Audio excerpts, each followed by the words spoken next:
But the sense of belonging is critical. You know, there's a student I worked with some years ago, and I told him to show up at my office at 7 o'clock in the morning. And I work in a tall building. It's very easy to see my building. And he blew me off the first day. Not a good thing to do. My graduate students would say that. So I sent him an angry email, say, don't do that, show up. Because I'm thinking he blew me off, right? I'm back to the students are goofy, you know. So the next morning it's 7 o'clock. And Diane, my secretary, again, happens to get there early. And Diane's there, I'm there. No Jose. And then around 7:10 in the morning, he calls me on a cell phone. And he says, Professor, I'm standing outside the building. What should I do? Come on in. That's the problem. He was afraid of walking on campus, that it was alien territory, that it was a little scary to do something. He didn't want to blow it. He didn't want to get arrested. He was a very respectful kid who was subsequently graduated from the University of California, Santa Cruz. But I think families are just like that. Parents don't want to walk on a campus and they're not sure if they're allowed on this campus. We have to make sure that they belong on the campus. My university has a program called the Neighborhood Academic Initiative. And it's about 100 kids, and from 7th grade through high school, the first two periods of the day they take classes at SC. So they're running around when nobody else is there. I'm there. And it's kind of exciting on an academic university, you know, where everybody's sort of walking. You've got 7th graders zooming all over the place. But one day, and they know the campus, but one day these kids were outside and there was an old fellow and he was looking at a map. And these kids have learned what I'll talk about in a minute as college knowledge. So this one kid went up to the guy and said, "Excuse me, sir, where would you like to go?" And the guy said, I want to go to the Van Kleinschmidt Center. And the student said, well, you go down to Tommy Trojan and then you take a right and it's a green building and that's where it is. And the guy was kind of amazed, you know, and he said to the kid, he said, well, thank you very much. He said, if you work hard, someday you'll belong here. Right? And the kid said, I already do. That's what we need. We need kids and parents saying that. I belong here. So how do we create that? Let's talk about the specifics of applying to college. It's particularly confusing, especially if you're applying to a four-year institution where it's not open admissions. And if you have to write some sort of essay, because students don't really know what to write. They write, you know, I want to be all I can be, or that sort of stuff. As opposed to, you know, young Bill, when I had to sit at the kitchen table with my mother saying, you're going to go through, you know, you're not getting up from here until we're done. And you need to help students think through what it is they need to do. Now, this last one, I broke into two as well, and it has to do with money. And increasingly, this is becoming a major issue. Because as tuition rises and support decreases, we have, and it's only going to get worse, I think, problems with financial awareness. Money is really, really confusing. And the language that the banks and the government uses, if you go to the U.S. Department of Education website, look at how they talk about financial aid and see if you can understand it, much less an 18-year-old. You know, the students that I work with talk about free money. They don't talk about Pell Grants. They talk about free money. And the difference between a scholarship and a loan is not really clear. And if you're a family and you've never dealt with a bank, or the only dealings you've had with a bank are negative, taking out loans can be scary, can be confusing. And we also know that there are a variety of different types of scholarships that students can apply for. You know, it's not simply federal grants. It's also state grants or university grants or state-based in terms of a place like Kentucky or California that target someone for a particular reason. College can seem too ephemeral for students and their families, and we need to help them think through, look at how salaries work, right? Even in this difficult economic environment, working at the 99-cent store versus making $50,000 a year. One of the things that this financial meltdown is causing us, however, is we don't have very good research or understanding of this, is that students now need to strategize about work beginning in freshman year in college. You know, the thought that I'm going to go back, between freshman and sophomore years, I cut lawns. I went home, I made a lot of money for me, you know, whatever it was, $2.50 an hour, but I made a lot of money. But that did nothing for my resume. And really what we need to do with our students now is help them think through, can you take classes in the summer? Can you get financial aid in the summer? Can you work in the summer? Remember that long quote by that fellow named Eduardo at the start in terms of how he made money. There's lots of things that can be done that will not simply get you credit, get you money, but also move you forward in terms of your career, whatever that is. And if you start beginning in 12th grade thinking, what am I going to do with my life? It's not going to work. A place like Stanford University where Berhane went, you know, everybody there is strategic. Again, in terms of peer groups, he had 2 summer internships at Lehman Brothers before they collapsed. But remarkable experience for somebody who comes from a low-income neighborhood. I had to go shopping for clothes. I mean, like a suit. You know, you wear a suit to Lehman Brothers in New York City. That's very different than cutting lawns, much less going to Europe. How do we do these things? We have to make sure that students are taking the appropriate exam. They have to be prepared for it. They have to think about things. It's remarkable to me, in terms of the phrase David Connolly would use, I see there's a session on this later today on college knowledge, how students often don't think through sort of practical things. It's finals next week, at the University of California. So I've written to all the students that I've worked with and reminded them, don't cram the night before. Get a good night's sleep. You know, have breakfast. Go to the exam room early so you can choose the sit. I mean, things that I think all of us are common knowledge, but they haven't thought through. And it's the same with the SAT. If you're going to take the SAT on a Saturday, probably not the right thing to go out partying Friday night. And if you need to you know, scare them about that, do it. Because they don't recognize how important the ACT or the SAT is going to be. And if you're going to do that, then let's prepare for the SAT. And you know, a lot of these things take place, you have to register months in advance. All you need to do is register, but they need to know. And in a lot of our low-income schools, they don't have places that can enable that to happen. In terms of college entry, we just need to make sure that this is happening. And again, if it's not the post-secondary institution that is collaborating with the high school, it needs to be the high school using volunteers to work through these sorts of things. And we also need to help students think about where they want to go to college. Now, you know, I said a moment ago that this fellow who said Berkeley is his dream school. Well, okay, he's never been to Berkeley, but working with him, he is pretty clear about it, that what he wanted. He wants to do some type of computer science, computer technology. And he's a 4-year, he's a bachelor's of science sort of kid. So you needed to sit down with him and say, do you want a small school, big school? Do you want to be near home, away from home?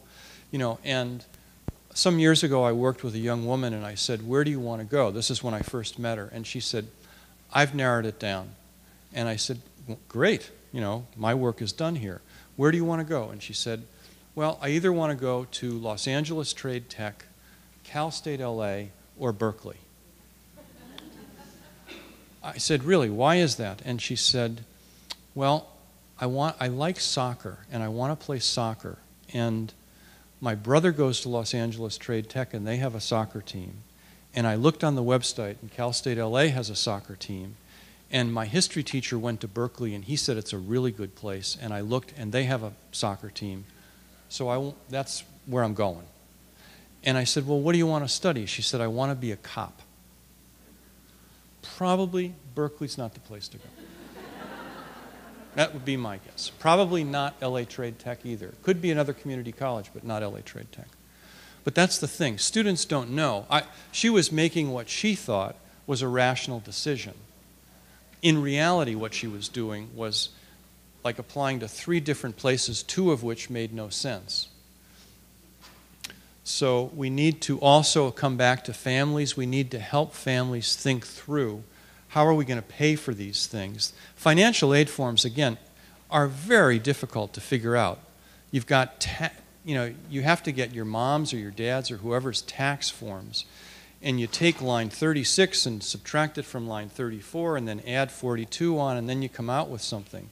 And again, the students that we work with are basically honest and worry about things. Carlos, the very first student, was terrified. He got a raise at Subway. He was working in Subway for a summer, and he was worried that he would no longer get financial aid. You know, going from $4 to $4.15 an hour, out, no more money for you. And that's the thing. Students don't know that, and then who do they turn to make sure that they understand? So we can organize workshops, and again, in terms of families, we need to think of this in 2 ways. I tend to think if we're going to have a workshop at 2 o'clock in the afternoon because it's convenient for me and nobody shows up, the problem is not that nobody shows up, it's that I didn't offer it at the right time.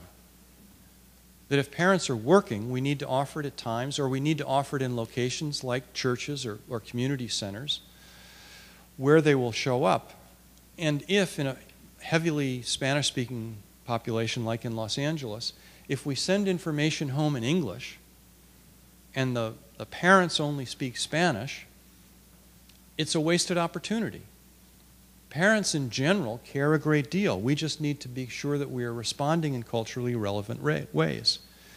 Now, let me see here. Let me run through these roadblocks and get to some other unknown knowns. These are the other parts of Donald Rumsfeld. Here are things that we cannot say certainly because of the research, but I think we know. I think that as research gets better, we'll have a better sense of this.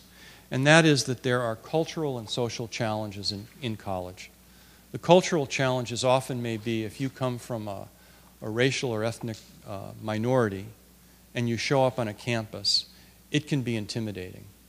A lot of the students who are in the schools where I work are in schools where they are the overwhelming majority. It may be 80% of the students are Latino, for example. And then all of a sudden they go to UCLA. When Carlos finally went to UCLA, he came back the very first time. He said, "What an amazing experience." You know, it was incredible. And there were so many white people. Wow. Right? And that was, so we need to talk about. And you never really know how students are going to live or want to live. Does that mean you want to live on the Latino floor or not live on the Latino floor? How are you going to navigate these things? A lot of students, kids, when I was a kid, show up and know that there are opportunities that can help me. So if I have a learning problem, I know that I can ask someone. That's my right. Students who come from the type of families that we're speaking about often don't know that, or they feel, I don't really belong here. It's a very different mindset. And you've got to work with that to make sure that they take the opportunity as much as possible to succeed, especially as the universities get more and more into greater financial crisis, so that classes that used to be 250 are now 300, that used to have 5 TAs have 4 TAs. We need to recognize that things are synthetic. I think if you look at the legacy of the 20th century, you'll see that there was such a small relationship between K through 12 and higher education. There was really a Berlin Wall.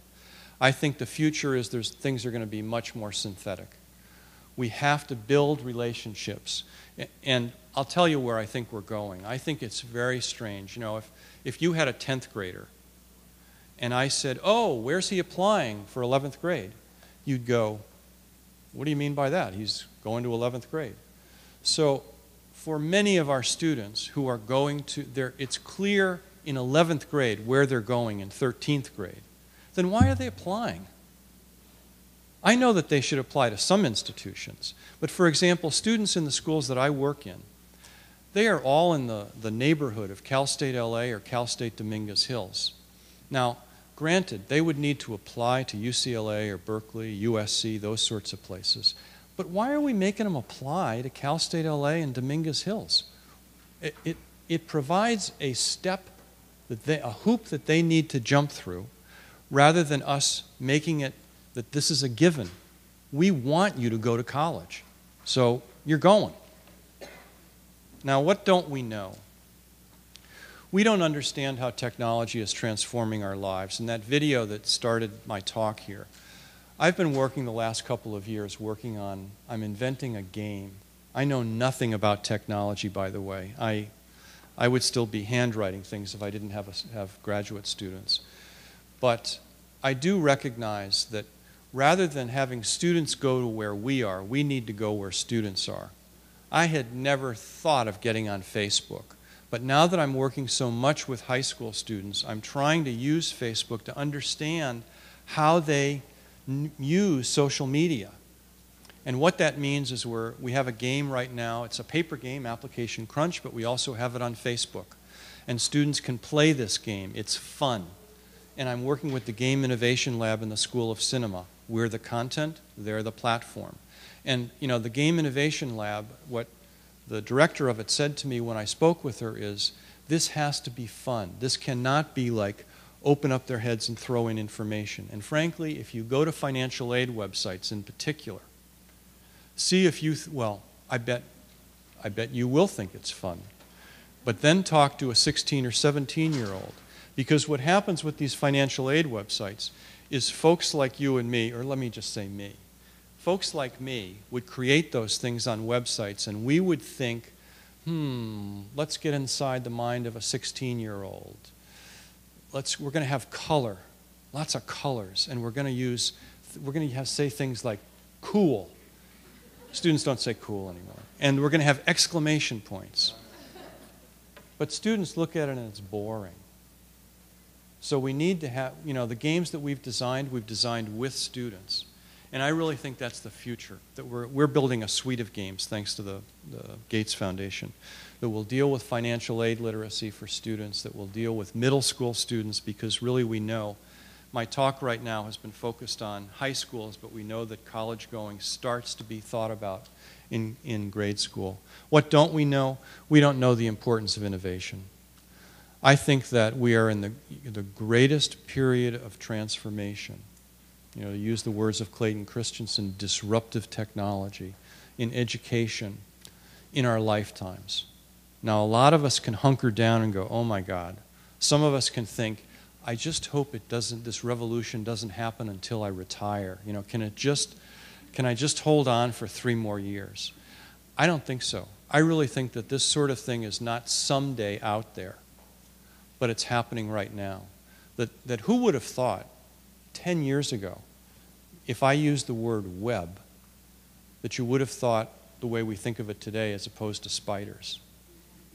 It's remarkable to me that when Hurricane Katrina hit, YouTube had just arrived. Some of these things we think had been with us forever, and they haven't been. And the manner in which things are speeding up so fast that why would we think this isn't going to happen with our schools, colleges, and universities? Now, I think these are good things. I think these are exciting challenges. But we always need to come back to these are challenges that are going to enable us to be a more equitable country and society.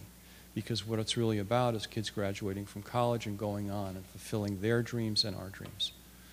So let me thank you, stop here, and let's have one or two questions, and then we can take a break, right?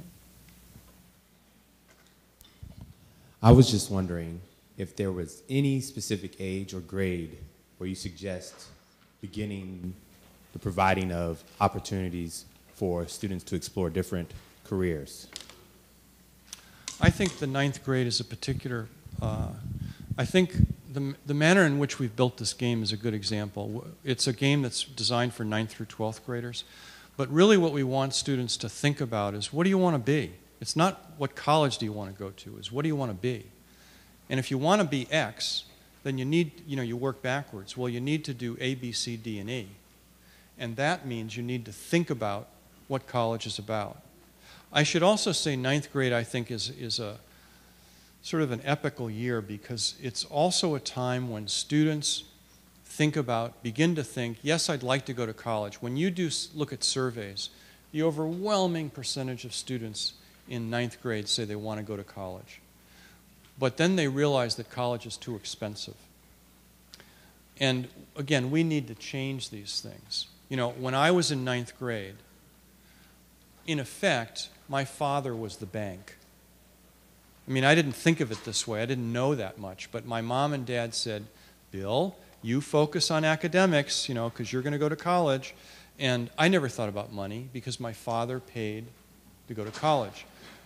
A lot of low-income students in 9th grade, what they think is, yeah, I'd like to go to college, but man, it's just too expensive. There's no way I can go. Because they don't have any idea how much it costs. And then when you talk with poor students and you say, well, how much do you think it costs? A lot. It's a lot. I mean, it could be like $1,000. And I go, have I got news for you? Right? But the reality is there are different ways of making that happen. The tragedy in this country is that if you qualify for financial aid in 12th grade, for Pell Grants and estimated family contribution of 0, the likelihood is over 90% that you will qualify in 9th grade, which is to say that your family is not going to grow out of poverty in the course of 4 years. So really what we need to do on a federal level is change the requirements so that in 9th grade we could say to the students what my father said to me: don't worry about how much it costs.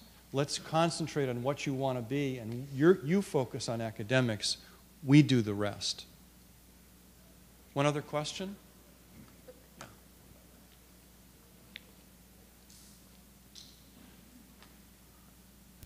I'm actually just graduated from high school just a couple of weeks ago. Congratulations. And if I could just say something about what students actually need, and speaking from my experience, at my school, 85 to 90% of the students were from low-income families. There's a lot of difficulties that we as teenagers face every day. A lot of my peers at school, they didn't know if they would have food for the next day. They didn't know if they could have a future. They had parents that were in prison or parents that had left them at home. They were defending for themselves. Students need to be able to find someone that they can connect to, someone that they can put in and confide to them, and someone that they can trust. Sometimes they can't even trust their own family. There's a lot of difficulties that we face. Now, I can gladly say that out of that 85 to 90% of the students in my school, there's some of the things that were happening with the teachers, with motivation, with incentives, and different things directed towards us. 93% of the seniors at my school graduated and are going to college.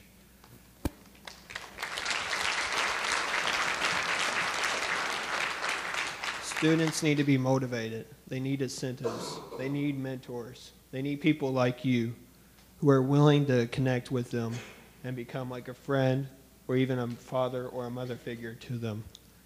Thank you. Good.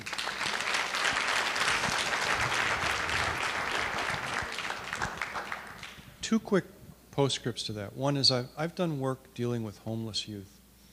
And there are two things that what you just said is so true with regard to homeless youth, which is that if you are homeless and you are living in a homeless shelter, there are things you can get. McKinney-Vento provides what schools will give. But when we went to the schools to say, you know, we'd like to interview the homeless students because we had gotten from the state where the students were, it went through this whole human subjects thing. The principal of the school would say, well, you can interview the students, but we don't have many homeless students here. And I would say, yeah, actually you do. You know, you're one of the top 5 schools in the district. And the guy would go, I didn't know that. Well, how can you help someone if you don't know? How can I help somebody if I don't ask? And then the other part is, you know, when I work with students, one of the things I say to them, because our mentoring program begins in 12th grade and it's helping them apply to college. And I kind of zoom in. They don't really know who I am. And I'm not like Dr. Tierney. But I say to the guy, I always work with guys because we figure that we have women working with girls and guys working with boys. But I'll say to the student, I need to get to know you very fast. So you got to take some risks with me and you got to tell me what's going on because we don't have a lot of time here and we really got to be honest. And it's amazing to me that students are always willing to do that if they can trust you. You know, that means that if I'm going to show up, I'm going to show up. And it means if he's going to show up, he's going to show up. But you have to create connections. And the more connections we create, the more likely it is that students will go on to college. The challenge, I think, with regard to, you know, the theoretical stuff that I work from is this idea of social capital and cultural capital, and you got to have connections. So I can create connections in high school, but once students get to be freshmen in college, we don't want them just to get into college, we want them to graduate. So what we have to do in high school is help them figure out how to create connections when they get to college. So we've got a big task, but it's really pretty exciting, right? Thank you very much.